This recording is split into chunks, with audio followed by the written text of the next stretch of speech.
Gaya po ng karamihan, Katoliko po ang kinagisnan ko pong relihiyon. Sa pinakaunang bagay po na nalaman ko po, isa sa mga aral ng Iglesia ni Cristo, yung sagrado po ng pagkakasal. Ano po, dahil nga po, gaya po na nabanggit ko po kanina, kami po ay lumaki sa isang informal settlers.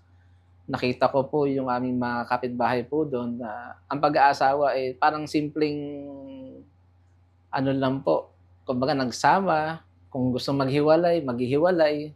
Kaya po nung nalaman ko po na sa iglesia na sagrado po ito, yun po isa sa mga kumbaga napabilib po ako. Naunawaan ko po na may katwiran din ang Diyos ukol sa pagliligtas, na kapag ang tao ang siyang nagkasala, siya rin ang parurusahan. Kung tayo, kapag tayo yung nagkasala, hindi natin maililigtas ang ating sarili. Kaya kailangan po natin ng tagapagligtas. Yan po ay ang ating Panginoong Jesucristo. Ang ililigtas ng ating Panginoong Jesucristo ay ang kanyang katawan, na siyang iglesia, na siyang katwiran ng ating Panginoon Diyos. Kaya nga po ako umanib sa Iglesia ni Cristo dahil ginamit ko ang aking isip. Sinuri ko ang Biblia, nakinig sa mga aral ng Diyos.